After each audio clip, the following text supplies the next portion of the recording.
A rusted tractor. Hidden for 13 years beneath vines and blackberry thorns. The seat lifts, hands trembling, inside. A metal box wrapped in oilcloth that crumbles at the touch. $8,400. Rubber bands disintegrate. $20 bills scatter across a barn floor where dust motes dance in fractured sunlight. A woman who walked out of prison 3 days ago.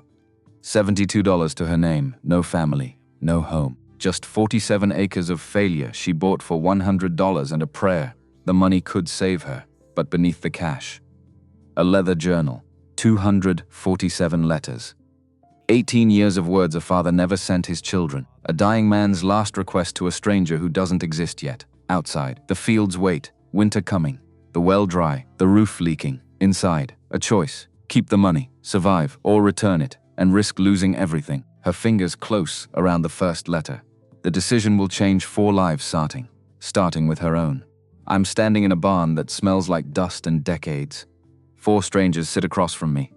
A table made from plywood and sawhorses between us. Their faces. I've memorized them from photographs I found 3 days ago. Photographs of a family that fell apart. My hands shake as I lift the metal box. Heavier than it looks inside. $8,400 in rubber-banded stacks. Money I could have kept. Money that would have saved me. The woman in the black blazer. Patricia Williams, 46. Looks like she hasn't slept in weeks. Reaches for the box like it might disappear if she moves too fast. Her fingers brush the bills. She flinches, her voice cracks on 2 words. This is Dad's, I nod. Can't speak yet. Throat too tight. The big man, David, her brother, leans forward, crying, not trying to hide it. His words come out broken. Where did you find this? I point through the barn door, toward the field where a John Deere tractor sits. Not gleaming, not yet, but visible. My voice finally works, hidden in a compartment. Under the seat, but that's not everything. I reach into my backpack. Pull out the leather journal. Pages yellow. Binding cracked, hold it out to Patricia. The words tumble. There are 247 letters inside. Your father wrote them over 18 years. 1 for you each of your birthdays. 1 for every Christmas. He wrote to all 4 of you. Jessica, the youngest daughter, makes a sound like she's been punched. Her whisper barely audible. He wrote to us? I nod again. He never sent them. I don't know why, but he wanted you to know. He wanted you to understand, Stephen. Youngest at 33. Hasn't said anything yet. Just stares at the journal like it's a bomb. Jaw tight. Hands, fists on the table. Have you ever found something that could change your life? But it wasn't yours to keep, because 3 days ago I was homeless, starving, and that $8,400 would have saved me. But what nobody in that barn knew, what I couldn't tell them yet, was that keeping it would have destroyed me. The iron gates of Riverside Reform School close behind me sound like God's fists slamming shut. I don't look back. Looking back means remembering 3 years I'll never get back. The sun is too bright. After 3 years of fluorescent lights and concrete walls, real sunlight feels like an assault. I squint, stand on the sidewalk, canvas duffel bag in one hand, $72 in the other. $72. That's what 3 years of my life is worth. That's what the state of Oregon gives me. For time served, for good behavior, for not fighting back when every cell in my body wanted to scream. I'm 23 years old. Look 30. Prison ages you, not in mirrors, in your eyes, in how you hold your shoulders, in how you scan every room for exits before you think about sitting down. My name is Linda Brown. This is my story. 3 years earlier I was different. 20 years old, working 2 jobs, saving money for community college, wanted to be a veterinary technician. Always loved animals. They don't judge. They don't lie. They don't set you up to take the fall. But that night, the night that destroyed everything, I walked into a party with people I thought were friends. Didn't know they were setting me up. Didn't know that while I sat in the living room drinking soda, they were in the back room breaking into a safe. Didn't know the police were already coming. Tipped off by someone who wanted me to take the blame. When the officers burst through that door, I was the only one left. Everyone else had slipped out the back. I stood there, confused, surrounded by evidence carefully planted. My fingerprints on things I'd never touched, because they'd asked me to hold items earlier. Pass me that cup. Can you touch this? They'd planned it all. The trial was a blur. 2 witnesses testified against me. My public defender overworked, exhausted. The judge looked at me like I was already guilty. When the verdict came down, 3 years. But losing my freedom wasn't the worst part. The worst part was losing Grandma Dorothy, only family I had left. My parents died in a car accident when I was 15. Dorothy took me in. No hesitation, 71 years old, living on fixed income, barely able to take care of herself. But she made room for me in her tiny house, and in her enormous heart. She taught me how to cook her famous apple pie, how to mend clothes, how to work hard, that your character is what you do when nobody's watching. Every night before bed she'd hold my hands. Do the right thing, Linda girl. Even when nobody's watching, because someone's always watching, even if it's just you. When I was arrested, she was the only one who came to visit. Every week that first year, then every other week when her health started failing. She sat on the other side of that glass partition, hands pressed against it like she could reach through, her words every single time. I know you didn't do this. I know who you are, Linda, and I'll be here when you get out. We'll start over together 8 months before my release. The prison chaplain called me into his office, asked me to sit down. I knew before he opened his mouth. Grandma Dorothy was gone, passed away in her sleep, at the care facility where she'd been moved. When she could no longer live alone, I hadn't even known she was in a care facility. She hadn't told me, didn't want me to worry. She'd protected me even at the end. Even when she was the one who needed protection, I applied for compassionate leave. To attend her funeral, they denied it. Said I was a flight risk, me, the girl who'd never gotten a speeding ticket. Before that night, everything went wrong. I didn't get to say goodbye. Didn't get to tell her I'll tell her one more time. Didn't get to keep my promise. That we'd start over together. The county sold her house to pay medical debts. Her belongings liquidated. The few photographs I had of her, the quilt she'd made me. Her recipe cards with handwriting I could recognize anywhere, all gone. So I stand outside those prison gates with $72 and a duffel bag containing 2 changes of clothes, a toothbrush, and a heart full of grief. No home, no job prospects with a record, no references, no family.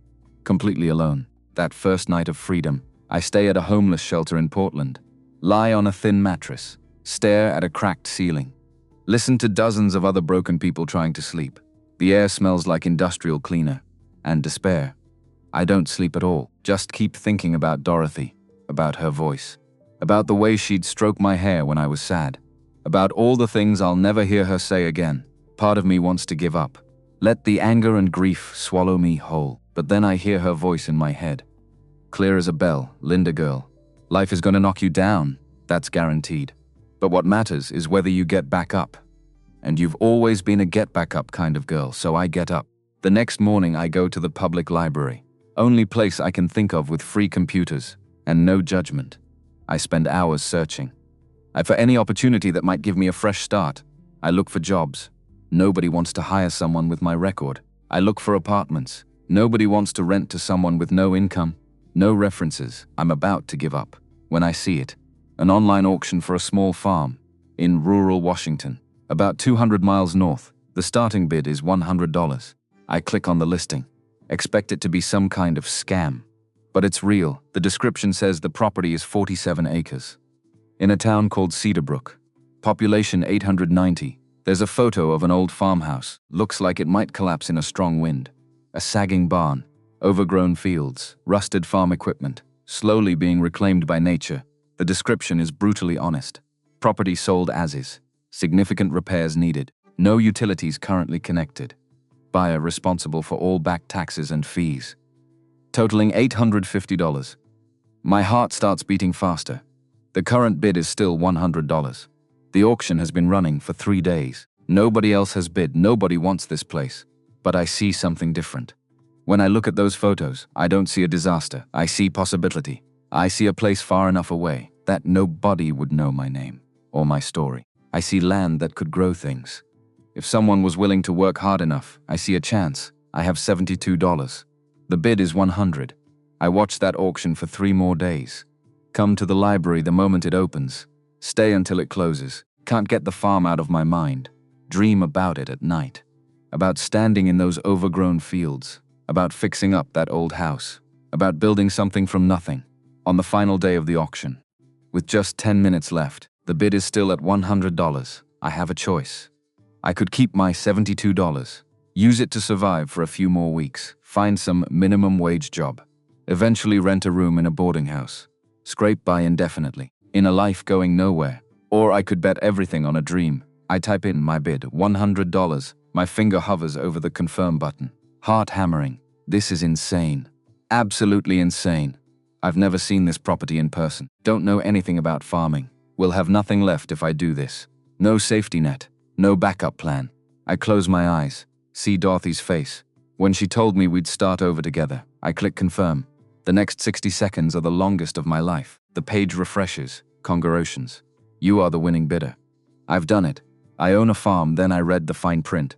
Heart sinks. Back taxes and fees total $850. Must pay within 30 days. Or I lose the property. I have $72 already in over my head. The next 27 days are the hardest of my life. And I've already survived some very hard things. I work every job I can find, day labor at construction sites. Men twice my size look at me with skepticism until they see how hard I can work. $25 a day. Cash night shifts unloading trucks at the docks. Back-breaking. Dangerous. $30 a shift washing dishes at a diner. Pays cash under the table. $20 plus whatever's in the tip jar. Usually $3. Cleaning offices after midnight. $22 for 4 hours. Breathing bleach fumes. Scrubbing toilets. I sleep at the shelter when I can get a bed. $5 a night when there's space. When there isn't, I sleep on park benches. In bus stations. Anywhere the police won't move me along. I eat at soup kitchens. Save every single penny. The other people at the shelter think I've lost my mind. Girl, you buying a farm. You don't know nothing about farming. They're right. I don't know anything about farming. But I know about surviving. About refusing to quit. About getting back up when life knocks you down. And I figure that's at least a start. Day 15. I have $412. Not enough. Not nearly enough. I make a decision. The hardest one yet. I go to a pawn shop. Pull out the only thing I have left of Dorothy. Her gold necklace. The one she gave me on my 18th birthday. The one I smuggled into prison, hidden in the lining of my jacket. The one the guards never found. The pawn shop owner barely looks at it. $90. I want to argue. Tell him it's worth more. Tell him what it means. But I can't speak. Just nod. Take the money, walk outside. Cry for the first time in weeks, because now I really have nothing. Day 27. I count my money. $910. Enough. Barely. But enough. I go to the county office. Pay the back taxes. $850. Sign a mountain of paperwork. Handshaking. A clerk with tired eyes hands me a deed. I own 47 acres of land. In Cedarbrook, Washington. The clerk looks at me. Something between pity and curiosity. Her voice matter of fact. You know that property's been abandoned almost 13 years. Right. Old Robert Williams died back in 2010. His kids wanted nothing to do with it. It's been sitting empty ever since. I nod. No, that's why I could afford it. I take a Greyhound bus north. Watch cities give way to suburbs. Then to small towns. Then to forests, mountains, open spaces. The air changes as we drive. Becoming cleaner. Sharper. Carrying the scent of pine trees and possibility. When I finally arrive in Cedarbrook. It's late afternoon. The town is exactly what I expected. One stoplight. A general store. A diner with a faded sign. A gas station that looks like it hasn't been updated since 1975. I walk into the diner, because I skipped lunch, and my stomach is growling. A woman behind the counter looks up. Mid-60s. Silver hair pulled back. Sharp eyes. Her name tag says Margaret. She watches me slide onto a stool, taking in my worn clothes, my duffel bag. The exhaustion written all over my face. Her voice is kind. What can I get you? Honey, I order the cheapest thing on the menu. Bowl of soup, piece of bread, while I eat. I ask for directions to the old Williams place. Margaret's eyebrows rise. The Williams farm. That's where you're headed. I nod. She gives me a long look. Then something in her face softens. Girl, you're either very brave or very crazy. Maybe both. She refills my water glass. It's about 5 miles down Ridge Road. Take the second left after the old sawmill. Then follow the dirt road till it ends. You can't miss it. Only place around here that looks like it's been through a war. She pauses. Robert Williams was a good man. Loved that land more than just about anything. Shame what happened after he passed. I thank her. Pay for my soup. $60 left. As I'm leaving, she calls out. Hey, I turn back, her voice gentle. If you need anything, you come back here. I don't turn away people who are willing to work for what they want. And you look like a worker. I don't know how to respond. Just nod. Walk out into the late afternoon sun. I walk those 5 miles as the sun begins its descent. The sky turns from blue to gold, pink, orange, deepening into shades I've never seen before in the city. Buildings and smog blocked out the sky. Here it stretches forever with each step. My heart beats faster. What am I doing? What have I gotten myself into? I don't know anything about farms, or land, or any of this. I'm a girl from the city, who spent 3 years locked up, for something she didn't do. What makes me think I can turn an abandoned property into anything worth having? But I keep walking. Because turning back isn't an option. It never has been. When I finally see the property, my heart drops. The photos hadn't lied. But they'd been kind. The farmhouse is worse in person. Half the porch has rotted through. Windows broken or missing entirely. Paint peeled, boards warped. Vines crawling up the walls. The barn is listing to one side, at an angle that seems to defy physics. Looks like it's held up by nothing but stubbornness. And the fields.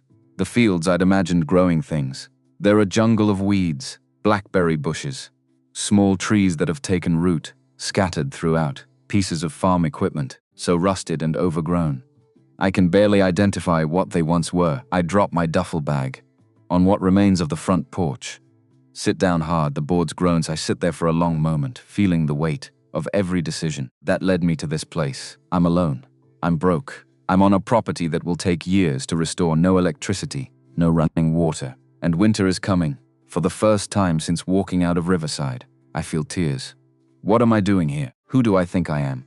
I'm not a farmer, not a carpenter, just a girl who got destroyed by life. Too stubborn to admit defeat, the tears come. Hot, fast, streaming down my face. I cry for Dorothy, who should be here with me. I cry for the 3 years I lost. I cry for the girl I used to be. The one with dreams about veterinary school, a normal life. I cry until I have nothing left. And then I hear Dorothy's voice in my head again. 10 minutes. Linda girl, you get 10 minutes to feel sorry for yourself. Then you get up, and you get to work. I wipe my eyes, check my spots. 10 minutes have passed. Despite its alarming tilt, is more intact inside. The smell hits me first. Old hay, dust, the ghost of animals long gone. But the roof seems solid. In most places, I find an old horse stall, cleaner than the rest. Clear out debris. Spread my sleeping bag. Lie down as darkness falls. I listen to mice scurrying, wind whistling through gaps, owls hooting, coyotes calling in the distance, the complete absence of traffic, sirens, human noise. It should be terrifying. But somehow it isn't. For the first time in 3 years, I feel something other than grief and anger. I feel hope. The sun wakes me, streaming through gaps in the barn walls, golden, warm. Nothing like the fluorescent lights that woke me every morning. I step outside. Into the morning, the property looks different in daylight, still overwhelming, still damaged, still requiring more work than one person could possibly do. But the morning sun softens everything, painting the overgrown fields. In shades of green and gold, dew sparkles on the weeds, birds singing. So many birds, the air smells like earth, growing things. Possibility. I spend the first 2 days taking inventory. The house needs months of work, roof leaks, plumbing shot, electrical wiring a fire hazard. But the foundation is solid, walls are straight, good bones. As people say, the barn is worse in some ways, better in others. The main section is sound enough. The fields are overwhelming. 13 years of neglect, turned cultivated land into wilderness. And then there's the farm equipment, scattered around, most beyond saving day 3 behind the barn, almost completely hidden by blackberry bushes and vines. I see something, an old tractor, John Deere, probably from the 60s based on its shape. Green paint faded, tires flat, cracked with age, but there's something about it that calls to me. Maybe it's how it sits there, patient, forgotten, waiting for someone to remember it exists. Maybe it's how it reminds me of myself. I decide to clear away the brush, partly because I need to do something productive, partly because I'm curious. I work all afternoon, pulling away vines, cutting back saplings, sweeping away years of accumulated leaves. By sunset, I've cleared enough to really see. The tractor is in rough shape, but not as bad as I feared. The body is solid, the engine. When I lift the hood, intact. It would need work, a lot of work, but it isn't beyond saving. I decide to try something, see if it can even turn over. I climb into the seat, dust everywhere. The key is still in the ignition, rusted in place. I try to turn it, won't budge. I find a screwdriver in the barn. Use it for leverage. The key finally moves. I press what I think is the clutch. Turn the key again. Nothing, of course nothing. This thing hasn't run in 13 years. I try the starter anyway. Just to see, click, click. Nothing, the battery is dead. Probably has been for a decade, but I'm curious now. Want to see what's preventing the engine from turning. I need better access. The seat is in the way. I try to adjust it. Won't move. Rusted, I work at it. Jiggling, pulling. Finally something gives, the seat lifts. And I realize, it's not just a seat, it's a lid. A lid covering a storage compartment. Built into the body of the tractor. I'd never known tractors could have hidden compartments. Inside, wrapped in what had once been oilcloth, now mostly disintegrated, is a metal box. My hands shake as I lift it out. The box is about the size of a large shoebox, made of tin, rusted around the edges. But still intact, it has weight. Something substantial inside. No lock, just a simple latch, rusted shut. I carry it carefully into the barn. Last light of day fading, I use the screwdriver, work the latch free. Prying carefully, the latch pops open. I lift the lid, and I have to sit down, because my legs won't hold me. Inside the box, bundles of cash, old bills wrapped in rubber bands, that crumble at my touch. Beneath the money, papers, documents, photographs, and beneath all of that, a leather journal. Pages yellowed, but still readable. I count the money, then count it again. Then a third time, because there has to be some mistake. $8,400. I sit in that barn, as darkness falls around me, holding more money than I've ever seen in my life, trying to understand what just happened. Who hid this? Why? And what am I supposed to do about it? I open the journal with trembling hands. The handwriting is shaky, but legible. The first entry is dated April 15th, 1998. My name is Robert Williams, and if you're reading this, I'm probably dead. I read through the night. Can't stop. Can't put the journal down, even when my eyes burn. And my back aches. Robert Williams' handwriting tells me everything. His whole life. Compressed into ink and paper. Honesty so raw. It feels like looking at someone's soul. He writes about his wife, Dorothy. About watching her forget him. Piece by piece, March 12th, 2006. Dorothy asked for her mother today. Her mother's been dead 20 years. I didn't correct her. Just held her hand. Said her mother would be here soon. She smiled at me like I was a kind stranger. I am a stranger to her now. The cruelest thing about this disease is that she's gone. But her body remains. He writes about the money, about how he saved it, dollar by dollar, hiding it away. Because he didn't trust banks, not after the savings and loan crisis. Wiped out his parents' life savings in the 80s. This money is everything I have left. After Dorothy's care, $8,400, not much. But it's meant for my children. For Patricia and David and Jessica and Stephen. So they know I was thinking of them. So they know I didn't forget them. Even when they stopped coming around. He writes about his children. About how proud he is. Even though he was never good at saying it. Patricia called today. She got promoted to senior manager. I wanted to tell her I was proud. Instead, I asked about the weather in Chicago. Why am I like this? Why can't I say the words that matter? David sent photos of his kids, my grandchildren. Beautiful children I barely know. He invited me to visit California. I said I'd think about it, but we both know I won't go. This land holds me like a chain. Jessica published an article in some big magazine. I tried to read it, but the words were too complicated for an old farmer. I'm proud anyway. She's smart like her mother. I should tell her that Stephen is the quiet one. Like me, I worry about him most because I see myself in him. All that emotion locked up inside. No way to let it out. I hope he finds someone he can open up to. I hope he doesn't end up alone, like I did. The entries get shorter.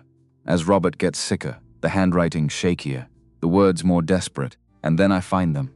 Tucked between the pages of the journal, 247 letters. Each one in a separate envelope. Each one addressed to one of his 4 children. Each one marked with a date, birthdays, Christmases, spanning 18 years. None of them sent. I open one at random, addressed to Patricia. Christmas 2003, my dearest Patricia. It's Christmas and you're in Chicago with your new husband, your new life. I'm happy for you, truly, but the house feels empty without you. Your mother asked about you today. She doesn't remember your name anymore. But she remembers she has a daughter, she said. My girl with the dark hair. I showed her your photo. She smiled. I want you to know I'm proud of you. I know I pushed you too hard. About staying on the farm. I was wrong. Your path is your own, and it's a good path. You're building something meaningful in that city. Don't ever doubt that. I'm sorry I couldn't say this to your face. I'm sorry I'm better with written words than spoken ones. Love always. Dad, the letter was never sent. Sat in this box for 20 years. While Patricia thought her father was disappointed in her, I open another, to Stephen. His 25th birthday, Stephen. You're 25 today. A man now. Though you'll always be my youngest boy. I see so much of myself in you. The way you go quiet when you're hurting. The way you work with your hands. Instead of talking about your feelings, the way you look at this land. Like it's both a prison and a home. I want to tell you something.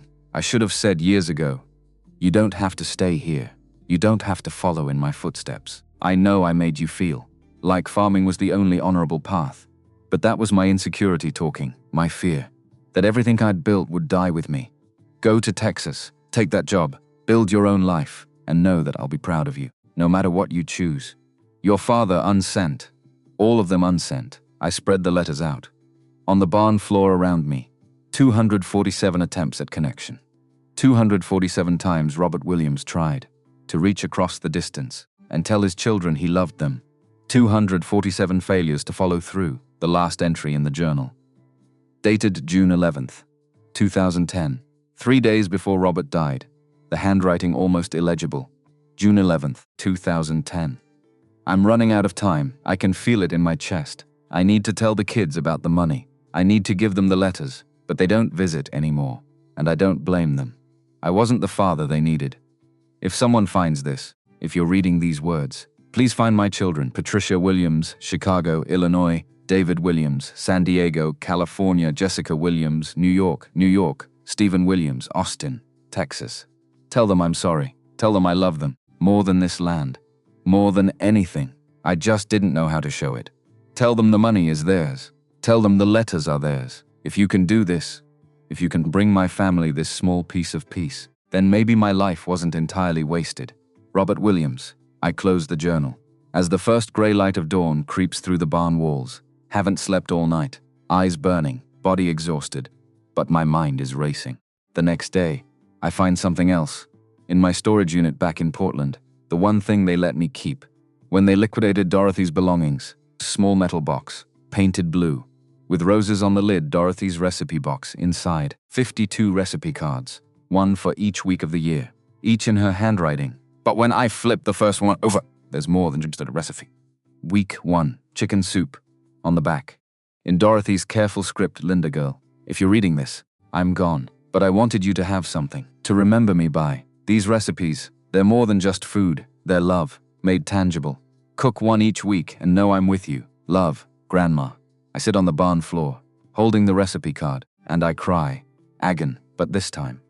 Not from grief, from something else, because I realize I'm not the only one who had words I needed to hear. From someone who's gone. Robert's children are out there, thinking their father didn't love them, thinking he was disappointed, thinking they weren't enough. Just like I spent 8 months, thinking I'd never get to tell Dorothy how much she meant to me. And I have a choice to make. $8,400 could change my life. The thought follows me. For the next 3 days, day 1, I count the money again, make lists, calculate with 8,000. I could hire someone to fix the well, buy a used generator, winterize the house before the cold comes. I could survive day 2. I'm hungrier. Run out of the crackers I bought in town, walk the 5 miles back, buy the absolute cheapest food I can find, with the last $17. From my 60, a loaf of bread, peanut butter, more crackers. I ration it like I'm preparing for the apocalypse. That night it rains. The barn roof leaks in 3 places. I move my sleeping bag twice, trying to stay dry. I lie there shivering, listening to water drip onto the dirt floor, thinking about how $8,000 could fix this, could fix everything. Day 3, I hit bottom. I open the metal box, just stare at the money. Pick up one of the bundles. The rubber band crumbles. $20 bills scatter across my lap. Nobody would know. Robert is dead. His children don't know this money exists. I bought this property legally. Anything I found on it is technically mine. Nobody would know, except me, and Dorothy would know. Wherever she is, I can hear her voice, clearly, as if she speaks to me, in that cold barn. Linda girl, your character is what you do. When nobody's watching, nobody's watching. So who are you going to be? I pull out my notebook, the one I've been carrying since I left Riverside. I write a letter to Dorothy, dear grandma. I found something today. Money. More than I've ever seen. It could save me. Fix this place. Give me a real chance. But it's not mine. It belongs to a family who doesn't know their father loved them. Just like I didn't get to tell you how much you meant to me. I'm going to return it. Even if it means I fail here. Even if it means I end up with nothing. Because you taught me that some things matter more than survival. Integrity is one of them. I'm going to make you proud. I'm going to do the right thing. I love you. I miss you, Linda. I fold the letter, put it in the recipe box, with Dorothy's cards. Then I put the money back, in the metal box. Put the box back, in the tractor's compartment. And I make my decision. I will find Robert Williams' children. I will return the money. And the letters, even if it means losing my only chance at making this farm work, even if it means failing. And ending up with nothing, because if build something on a foundation of stolen money, I will never be able to look at myself without seeing exactly what those people who sent me to prison accused me of being. I would rather fail honestly than succeed as a thief. Your character is what you do when nobody's watching. And right now, I'm the only one watching.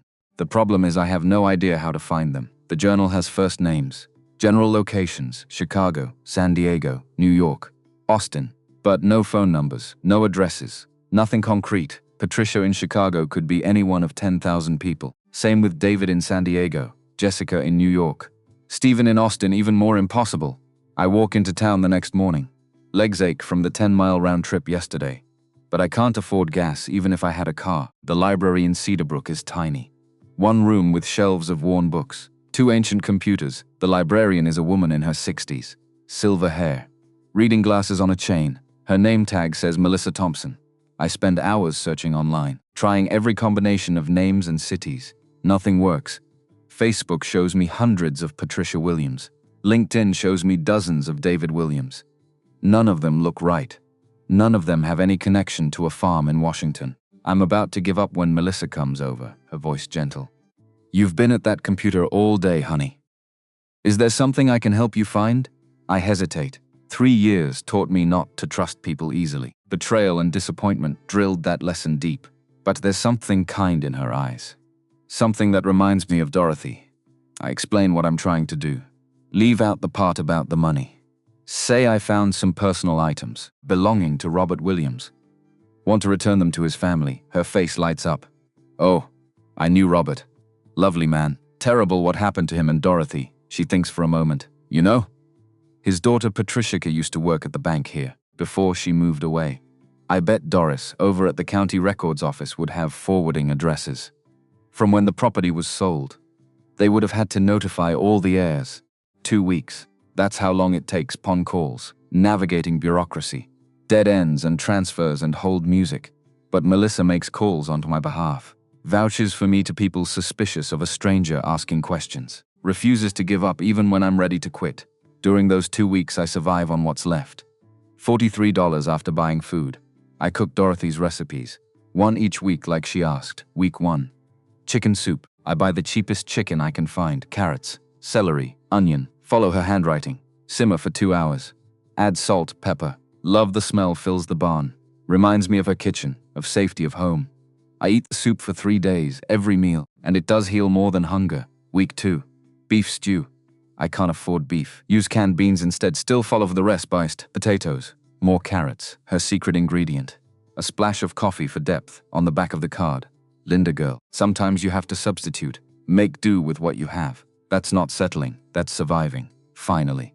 After 14 days, Melissa gets a phone number. Patricia Williams, Chicago. I must have picked up the phone 20 times before I actually dial. Heart racing. Don't know what to say. How to explain when she answers.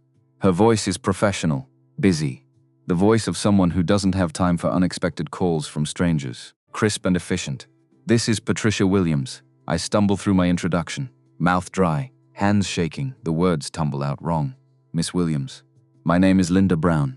You don't know me. I bought your father's old farm, the one in Cedarbrook, and I found something. Something I think you and your family should have. There's a long silence on the other end.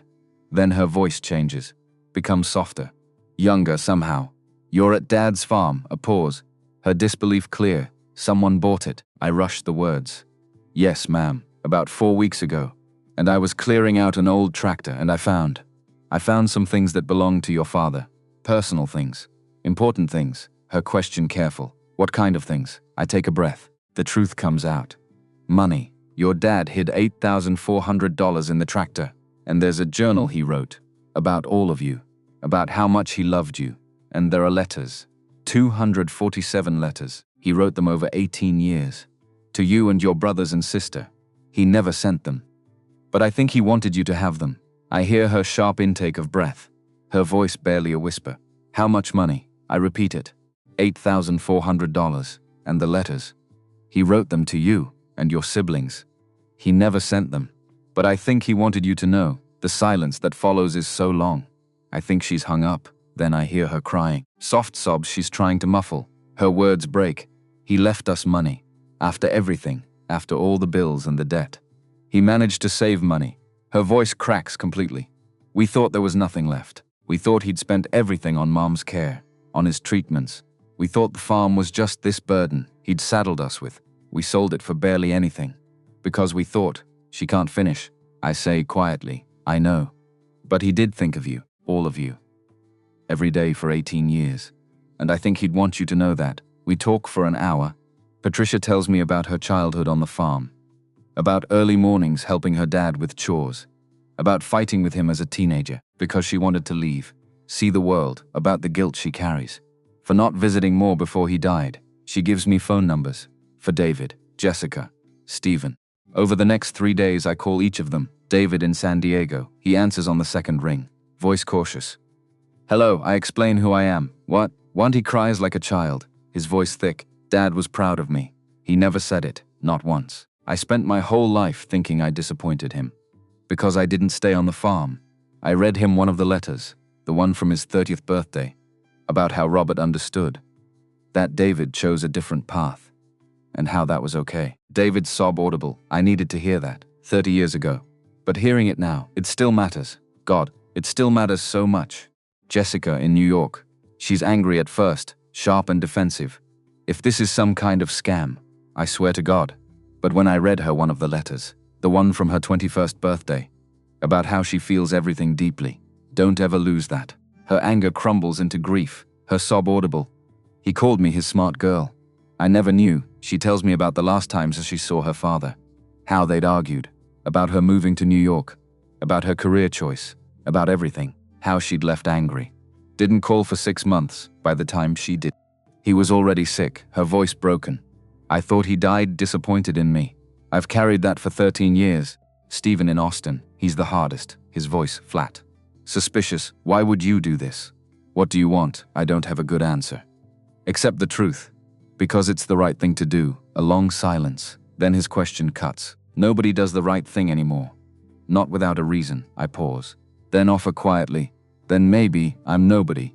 But your father asked. And I'm going to honor that. He doesn't respond right away finally. When can we come see it?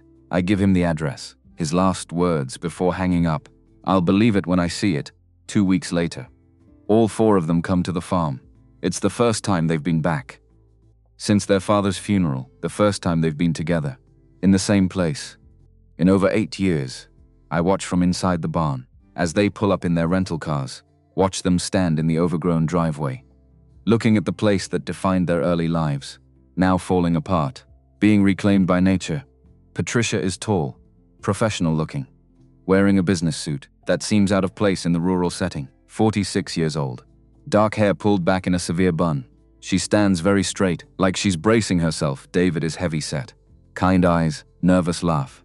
44. He keeps wiping his palms on his jeans. Jessica has her father's face. I can tell from the photos in the journal. 41. She's crying before she even gets out of the car. And Stephen, youngest at 33, just stands there, silent, hands in his pockets, watching everything. With an expression I can't read, I meet them at the barn. With the metal box, the journal, and the letters I've organized by recipient. My hands shake as I hand Patricia the box. The words come out rushed. This was hidden in the John Deere. In a compartment under the seat. I counted it 3 times. It's $8,400. Patricia opens the box with trembling hands. All 4 of them stare at the money, like it's something from another world. Then Jessica picks up the journal and starts reading within minutes. All of them are crying. They pass the journal around, reading passages out loud to each other. David's voice breaks as he reads, "Listen to this. Davis called today. He got the promotion at his company. I'm so proud of him, even though I never told him that enough. I was always pushing him to take over the farm, never asked what he wanted. I see that now. He's building something good in California, something that makes him happy. That should have been enough for me." He wipes his eyes. I never knew he felt that way. He was always so disappointed in me for leaving. Patricia finds another entry, her voice shaking. "Here's one about me. Patricia is managing 50 people now. 50. My daughter, who used to be scared to speak in front of her class. She's running meetings with executives, making decisions that affect hundreds of lives. I wish I could tell her I'm proud. They spend hours there, reading the journal, sharing memories, laughing and crying together, slowly rebuilding connections that had frayed over years of distance and unspoken hurts. I try to give them privacy, walk out to look at the tractor, to give them space for their grief and their healing. But Stephen finds me. I'm sitting on the porch steps. When he walks over, he doesn't say anything at first, just stands there, hands in his pockets, looking at the overgrown fields. His question comes out, careful. "Can I ask you something?" I stop what I'm doing, turn to face him. "Sure." He crosses his arms. "Why did you really do this? Find us. Give back the money." I don't understand the question at first, because it wasn't mine. It belonged to your family. He shakes his head slowly. Nobody does that. Nobody finds $8,000 and just gives it away. Not when they're living in a barn, eating canned beans. His eyes are hard now, searching my face for the lie he's sure is there. I've seen too many people take advantage of situations like this. People who pretend to be good until they get what they want. So I'm asking you straight, what's your angle? What do you want from us? The accusation hits me like a punch. For a moment, I'm back in that courtroom, listening to people who didn't know me decide who I was, being judged for something I didn't do. I could get angry, could tell him to leave. Instead, I tell him the truth. I tell him about the reform school, about being set up by people I trusted, about 3 years in a place that tried to break me, about Dorothy dying while I was locked away, unable to say goodbye, about walking out of those gates with $72 and nothing else, about finding this farm, about the hope I felt when I saw those overgrown fields, about sleeping in this barn and crying myself to sleep that first night. And I tell him about finding the money, my voice rough when I finish. If I kept it, Stephen, I would become exactly what they accused me of being, a thief. I couldn't do that, not to myself, not to my grandmother's memory. My voice cracks. She raised me to do the right thing, even when nobody's watching. If I betrayed that, I'd lose the only thing I have left of her. Stephen is silent for a long moment. Then something in his face shifts. The hardness fades. What replaces it looks almost like shame. "I'm sorry. I had to know." He turns and walks back to his siblings, without another word. But something has changed between us. I can feel it. When the 4 siblings gather together again that evening, they have the money counted, separated into 4 piles, $2,100 each. Patricia picks up one of the piles, holds it out to me, her voice firm. "This is yours." I start to protest, but she cuts me off. "Linda, you could have kept all of this. You bought this property legally. Anything you found on it was legally yours. You didn't have to find us. You didn't have to give us our father's journal, which honestly means more than the money." She presses the bills into my hands. "You did the right thing, when it would have been so easy to do the wrong thing. Dad would have respected that. Dad would have liked you." I look at Stephen. He nods once, a small gesture. But it means everything. I take the money, $2,100. More money than I've ever held in my life. My whisper barely audible. "Thank you." That night they stay. All 4 of them. We clear out a room in the house, the only one with a roof that doesn't leak. They bring in air mattresses from their cars. We sit around a camping lantern, and they take turns reading the letters their father wrote. Patricia reads first. A letter from Christmas 2005. Her hands shake as she unfolds it. "My dearest Patricia, I'm writing this by the fire on Christmas Eve. You're not here. You haven't been here for Christmas in 3 years. But I understand. You have your own life now, your own traditions. I just wanted you to know that I still set a place for you at the table, just in case. I always will." Her hands tremble As she folds the letter carefully, sets it aside, David reads next. From his 30th birthday, his voice steady until the end. Son, you're 30 today. The same age I was. When I took over this farm from my father, I spent years thinking you'd do the same. But you chose a different path, and I'm learning to understand that was the right choice. You're happier in California than you ever would have been here. That's all I ever wanted for you. Even if I had a terrible way of showing it, Jessica can't read hers out loud. She tries, but her voice breaks after the first line. Stephen takes the letter gently from her hands, reads it for her, his voice careful. Jessica, my sensitive girl, you feel everything so deeply.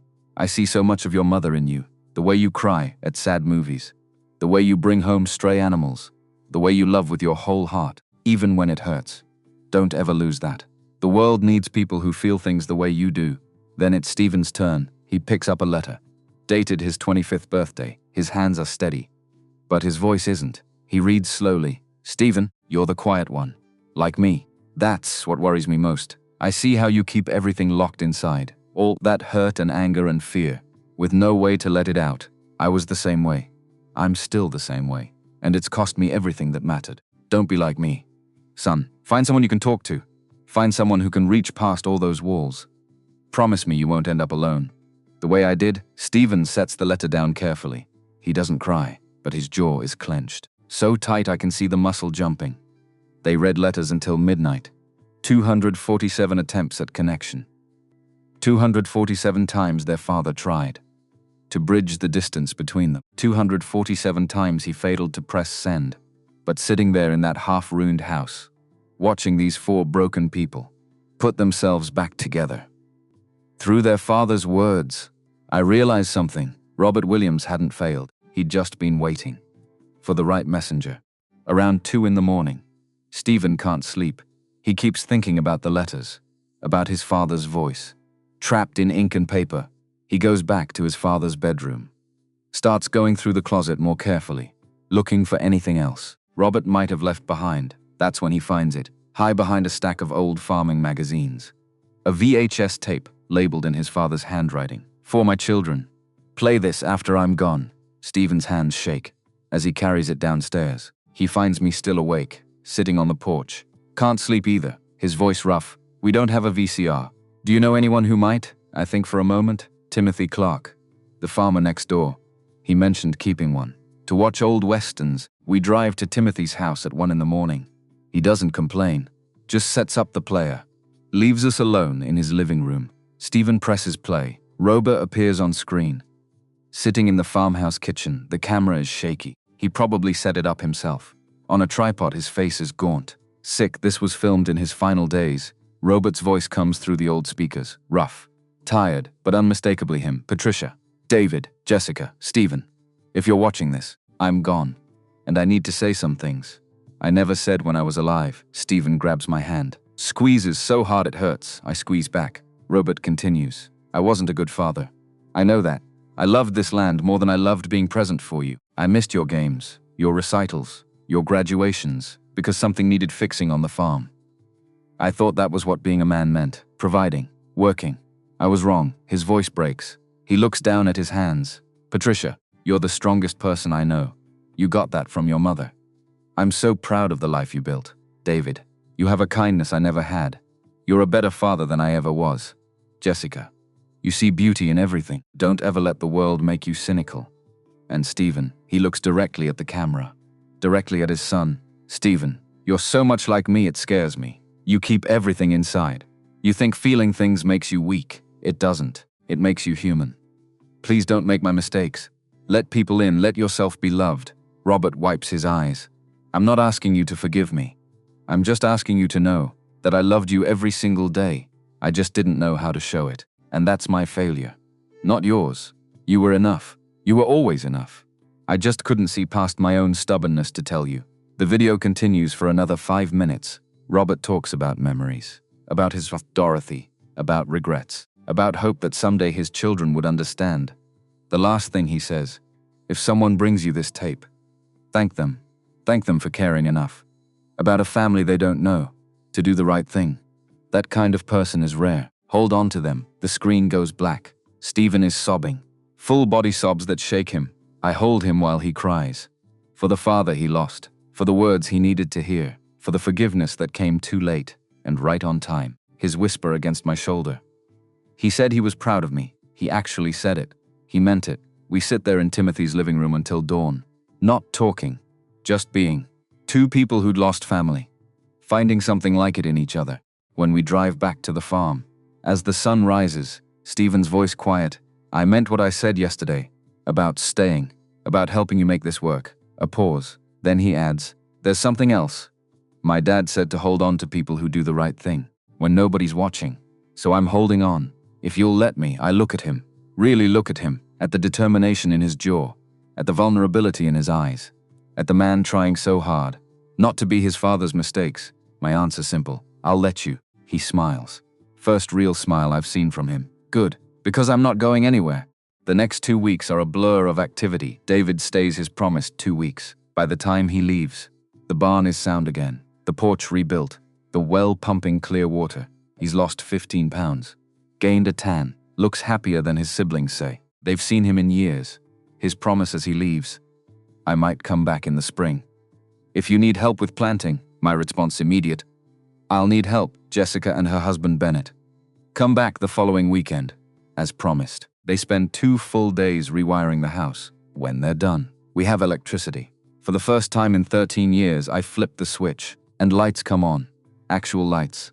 I stand in the kitchen crying, while Jessica hugs me. Patricia has to return to Chicago after the first weekend, but she'd spent those days creating a business plan, spreadsheets, projections, a roadmap for making this farm financially viable. Her offer before she leaves, I'm investing $15,000. Call it a business loan, 3% interest. Pay me back over 5 years, starting year 3. That gives you breathing room. But you have to be smart. Track every penny. No waste. I start to protest. Patricia. I can't. Her response firm. You can, and you will.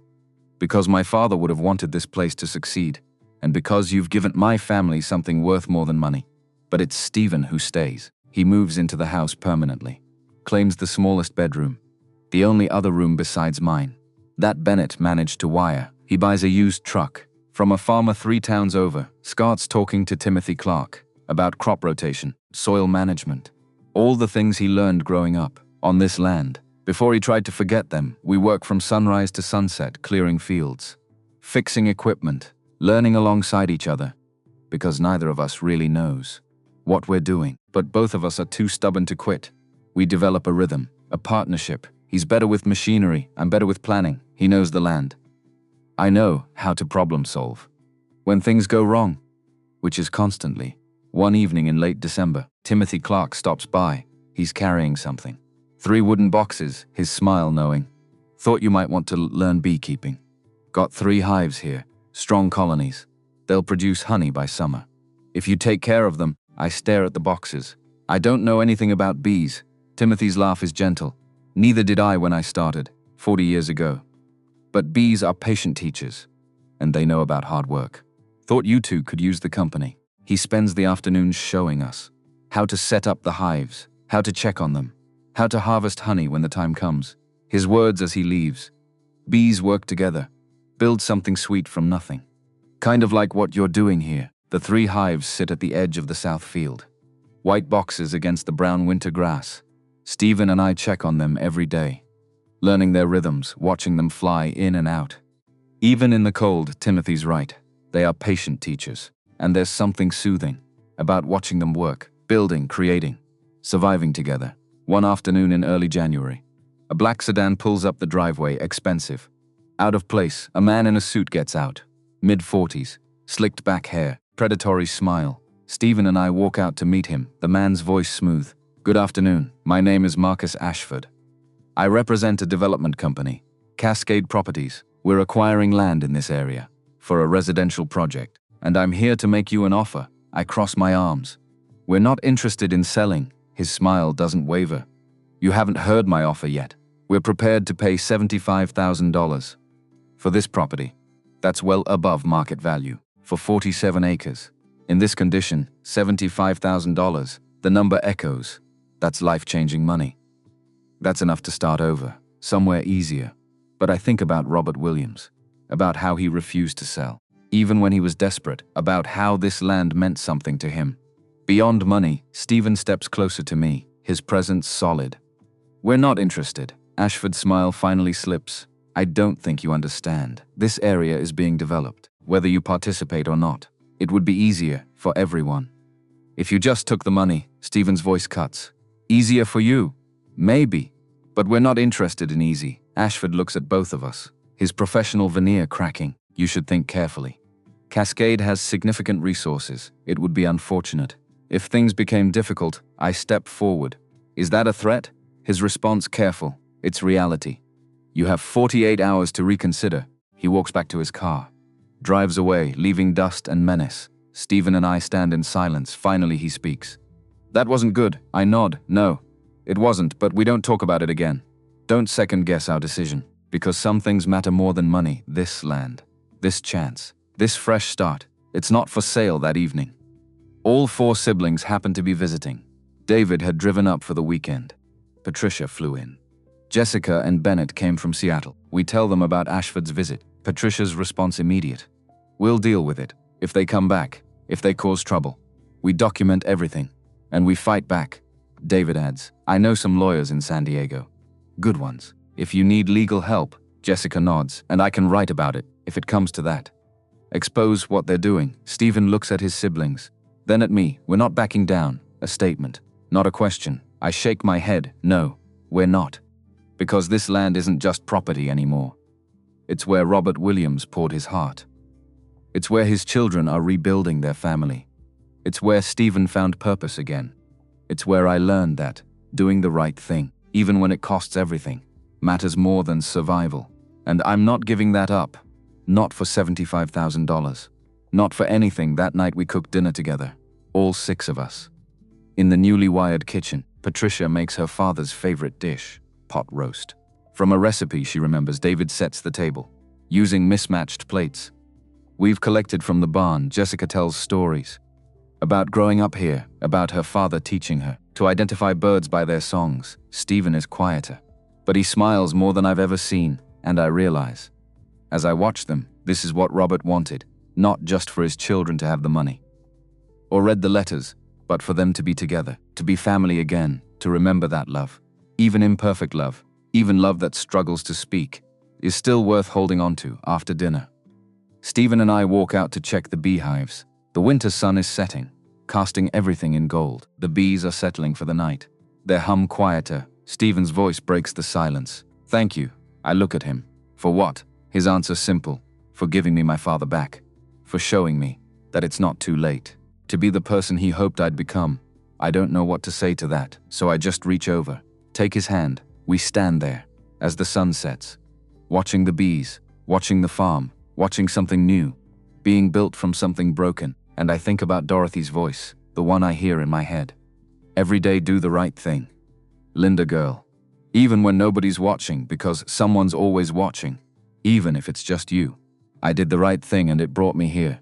To this land, to this family, to this moment where broken things are slowly becoming whole again, where words unsaid finally find their voice, where second chances aren't just possible, they're real. Spring comes to Cedarbrook like a promise kept. March arrives with rain that turns the fields from brown to green overnight. The soil, which had seemed dead, wakes up. Stephen and I stand at the edge of the south field, surveying 10 acres we've managed to clear. 10 acres. Out of 47, it doesn't sound like much, but it's everything. Timothy walks the boundary with us, points to different sections, his voice measured. Tomatoes here. They'll love this slope. Squash over there. Beans along this row. Lettuce in that corner. It's still early enough. I pull out Patricia's spreadsheet, the one she left, with crop rotations and profit margins. My finger traces the numbers. If we can harvest even half of what she's projecting, we'll make $4,000 this summer. Stephen's response quiet. That's if nothing goes wrong. Timothy's laugh is knowing. Son, everything goes wrong in farming. That's the job. But you keep going anyway. We plant the first seeds on March 15th. Stephen runs the borrowed tiller, breaking up soil that hasn't been worked in 13 years. The machine keeps stalling, hitting rocks, old roots. But he doesn't quit. I follow behind, marking rows, dropping seeds, covering them. My back aches after the first hour. After the second, I can barely stand. But I don't stop, because this is it. This is the bet. Everything riding on whether these tiny seeds decide to grow. By the end of March, we've planted 8 of the 10 acres. Tomatoes, 2 acres. 600 plants. Squash, 1 acre. 400 hills. Beans, 2 acres. Pole beans climbing strings we've strung. Lettuce, 1 acre. 3 successions planted 2 weeks apart. Peppers, 2 acres. 800 plants. The numbers make my head spin. Stephen collapses on the porch that night, covered in dirt. Hands blistered, his voice exhausted. We just bet everything. On whether the rain comes, and the sun shines, and nothing eats what we planted. I sit next to him. Equally filthy. Yeah, a pause, then his quiet laugh. My dad would have loved this. April brings the first sprouts, tiny green shoots. Breaking through the soil, I check them every morning. Like a parent checking on sleeping children. Stephen teases me about it, his smile warm. They're going to grow whether you stare at them or not, but he's out there every morning too. Checking, watering, pulling weeds. We develop a routine: sunrise, coffee, work until noon, break for lunch. Dorothy's recipes. I'm on week 15 now. Her tuna casserole, back to work until sunset. Dinner, usually something simple. Eggs, toast, vegetables from Timothy's farm. Then we sit on the porch. Talk, or don't talk. Just exist. One evening in late April. After a particularly long day, I realize I've been looking for Stephen. All day, not because I needed help, but because I wanted to see him.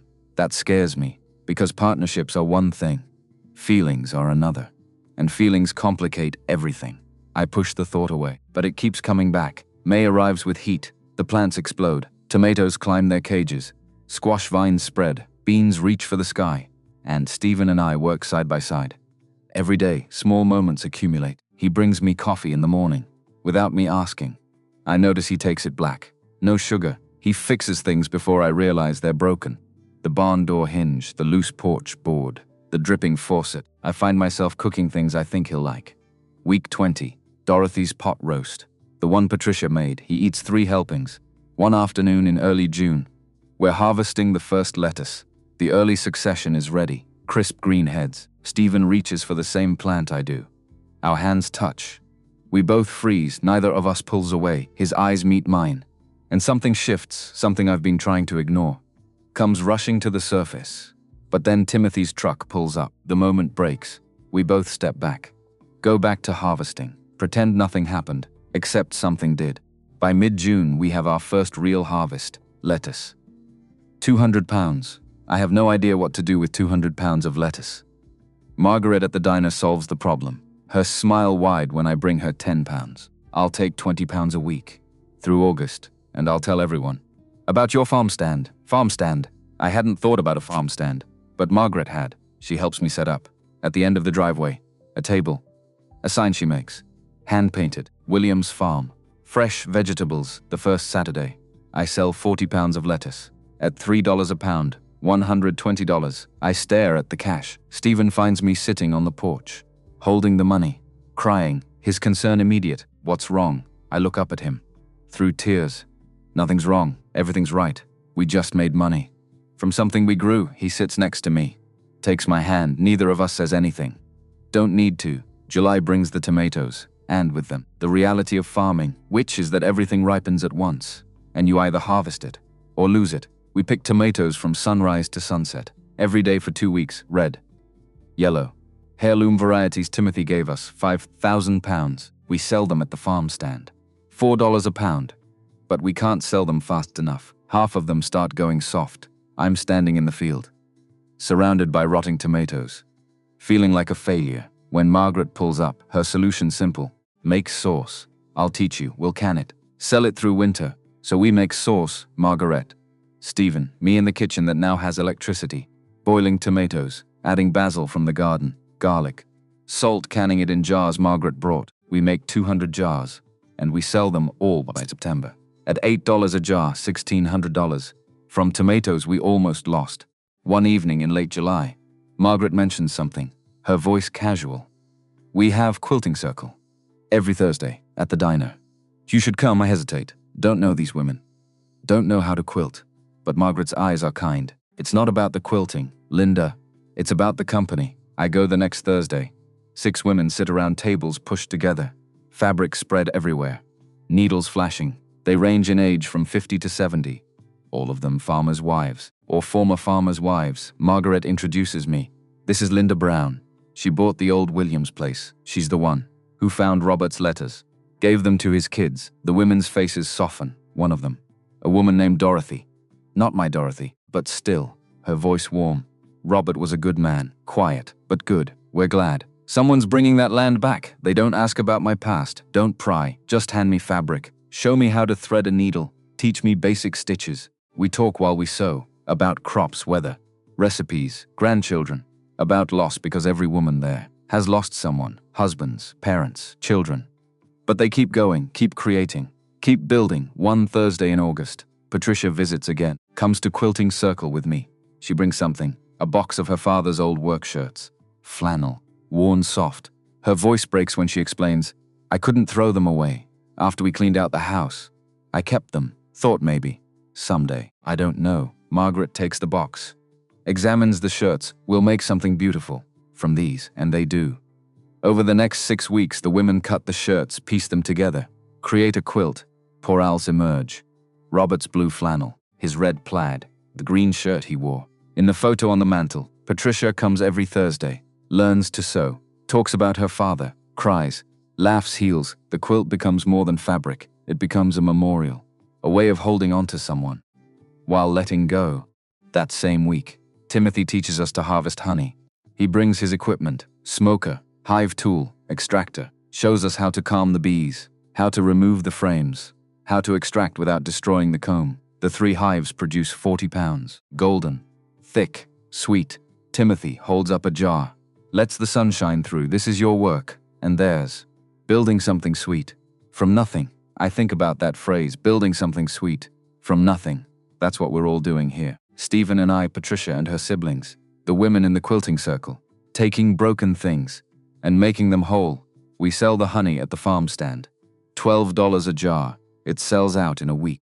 One Saturday in August, Patricia visits without calling first. She sits on the porch, watches Stephen and me work in the field, watches how we move around each other, anticipating, adjusting, later. She pulls me aside, her observation gentle. He loves you. You know, I start to protest. We're partners. That's all, Patricia's smile knowing. My father spent 18 years writing letters he never sent. Don't make his mistake. Her words hit harder than they should, because she's right. I've been feeling it for months. This pull towards Stephen, this sense that he's become more than a business partner, more than a friend. But I've been too scared to name it, too scared to risk what we've built. That evening, Stephen and I check the beehives.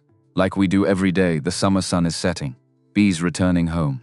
Their hum quieter. Stephen's voice breaks the silence. Linda, I need to tell you something. My heart starts racing. He continues, not looking at me. I've been thinking about what my dad wrote in those letters, about not waiting, about saying the things that matter. While you still can, he turns to face me. His eyes serious. I love you. I'm in love with you. I think I have been. Since the day you handed my family that box and asked for nothing in return, since you showed me what integrity actually looks like, since you proved that good people still exist, I can't breathe, can't think. He keeps talking. I know this might complicate things. I know we have a good thing going, as partners. But I can't keep pretending. I don't feel this way. So I'm saying it. I love you. And if there's any chance, you might feel the same. I don't let him finish. Just step forward. Kiss him. His arms come around me. Pull me close, and everything else disappears when we finally break apart. Both breathing hard, his smile uncertain. Is that a yes? My laugh shaky. That's a yes, but he's not done. He steps back, reaches into his pocket, pulls out a small box. My heart stops. Stephen, right there, next to the beehive. Bees humming around us, his voice steady now. I should probably do this right. Linda Brown. These bees, they work together, build something sweet, from nothing. That's what I want with us. Will you marry me? He opens the box. Inside, a simple gold band. With a small stone. I'm crying now, can't help it. Yes, yes, absolutely yes. He stands, slides the ring onto my finger, kisses me again. And I think, this moment, this exact moment, is what Dorothy meant when she said, do the right thing, because doing the right thing brought me here to this farm, to this man, to this life where broken things find their way. to wholeness. We get married in December, not a big wedding. Don't want that, just family. And the people who've become family: Patricia, David, Jessica, their spouses, their children: Margaret, Timothy, the women from Quilting Circle, Melissa from the library, Kenneth Lee from the hardware store. 30 people total. We hold the ceremony in the South Field, the one Stephen and I cleared together. That first spring, it's late December. The leaves are gone, but the sky is that particular shade of winter blue. I wear a simple dress. Patricia helped me pick out from a shop in Seattle. Stephen wears a suit. David helped him choose. We stand under an arch made of branches and dried sunflowers. From the field, Margaret officiates. She got ordained online just for this. Takes the responsibility seriously. Her voice clear. Do you, Stephen Williams, take Linda to be your lawfully wedded wife? Stephen's answer immediate. I do. His eyes wet. Margaret turns to me. And do you, Linda Brown, take Stephen to be your lawfully wedded husband? My voice steady. I do. Margaret smiles. Then, by the power vested in me by the internet and the state of Washington, I now pronounce you married. Kiss already. We do, and everyone cheers. The reception is on the porch, and in the yard all's covered with food. Everyone brought something. Margaret's pot roast, Timothy's smoked salmon, Patricia's apple pie, Jessica's lasagna, the quilt the women made. From Robert's shirts, hangs as a backdrop. Stephen gives the toast, his voice carrying, who taught me, even after death, that words matter.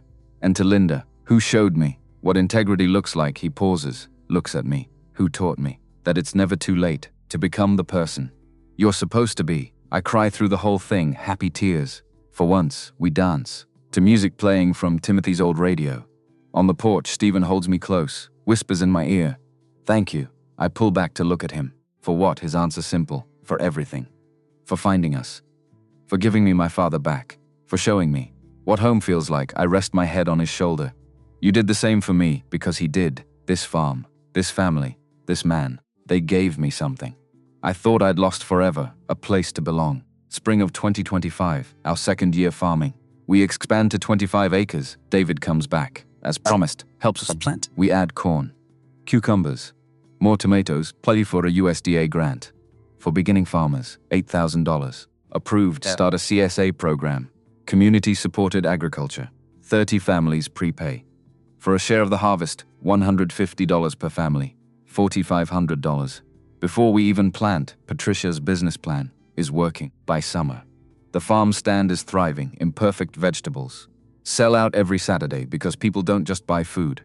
They buy the story. They buy the fact that an ex-con and a corporate dropout are making something work against the odds. By fall, our revenue is $28,000, enough to pay Patricia back her first installment with interest, enough to save for winter, enough to breathe. The house is fully restored now. New roof, new windows, new plumbing. Stephen and I did most of the work ourselves, with help from David and Bennett. It's not fancy, but it's warm and dry and ours. One October afternoon, Stephen and I finally finished restoring the John Deere, the tractor, where this all began. We've spent 6 months, on and off, rebuilding the engine, replacing tires, fresh paint, that classic green when Stephen turns the key and it starts. First try, I burst into tears. He looks at me, concerned. What's wrong? I shake my head, smiling through tears.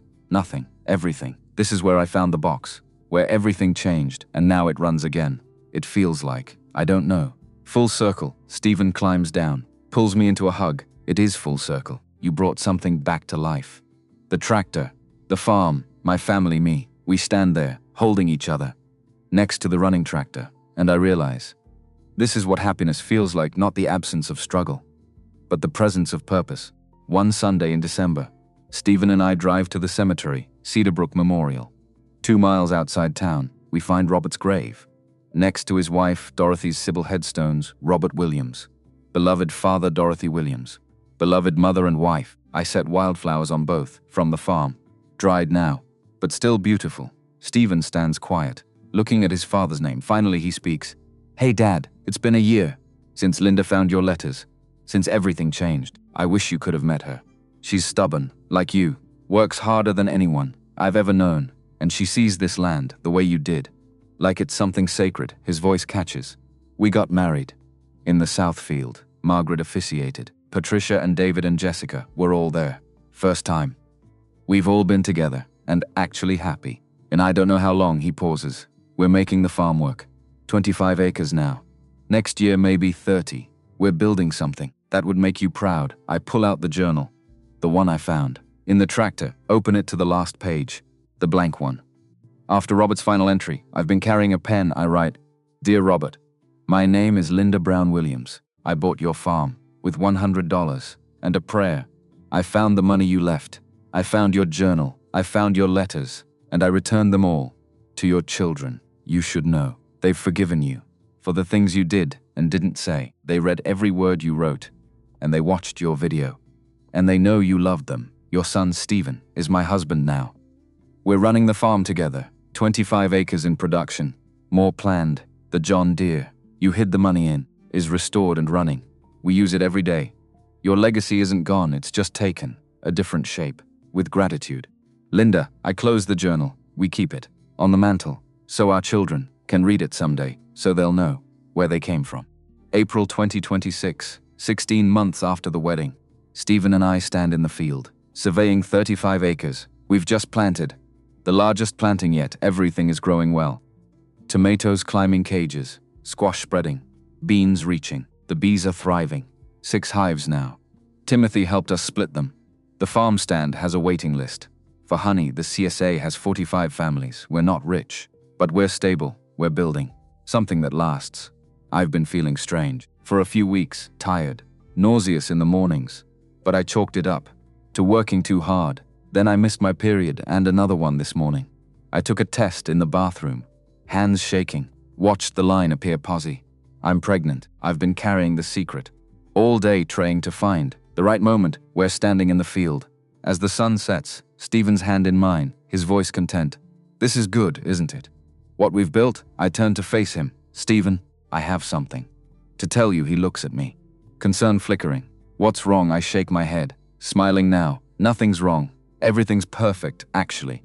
I'm pregnant." He freezes, processing, then his face transforms. Pure joy. He picks me up, spins me around. "Right there in the field, we're having a baby. We're having a baby." He sets me down gently, reverently, puts his hand on my stomach. Still flat, but not for long. His whisper awed, "A baby?" Then he looks toward the cemetery. 2 miles away, his voice carrying, "Hey Dad, you're going to be a grandfather again. And this time, we'll tell them about you. Every day, we'll make sure they know.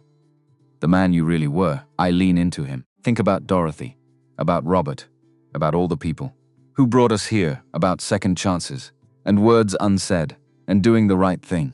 When nobody's watching, my thought quiet. Home isn't where you're born, it's where you choose to plant roots and refuse to let go. Stephen kisses the top of my head. "We planted roots, didn't we?" I nod against his chest. "Yeah, we did." We walk back to the house, hand in hand, the sun setting behind us, casting long shadows inside. Lights are on. Patricia and her family, visiting for the weekend. We can see them through the windows, laughing, moving around the kitchen. Being family, the quilt from Robert's shirts hangs on the wall, visible through the glass behind us. The farm stretches into the gathering dark. 47 acres that had been forgotten and found again. Land that broke one man's heart and healed 2 others. Land that taught me the most important lesson: that character is what you do when nobody's watching. And right now, somebody's always watching, even if it's just you. I started with $72 and a dream that seemed impossible, and I ended with everything that matters. The gates of Riverside feel like another lifetime now, another person's story. This is my story, mine and Stephen's, mine and the Williams families, mine and this land's. A story about letters never sent until they were, about money that could have saved me, but returning it actually did, about a farm bought for nothing that became everything, about words that matter, even when they're hard to say, especially then. We step onto the porch. Stephen holds the door open. Patricia calls from inside. "Linda, Stephen, dinner's ready." I touch my stomach, where our child is just beginning, whisper too quietly for anyone to hear. "Welcome home, little one. You're going to love it here." And as the door closes behind us, I hear Dorothy's voice one last time, not in my head, deeper in my heart. "I'm proud of you, Linda girl. So proud. I know, Grandma. I'm finally proud of me too." Outside, the farm settles into night. 47 acres that saved my life by letting me save it first, and somewhere Dorothy and Robert are smiling at what we built from ruins and stubbornness and love.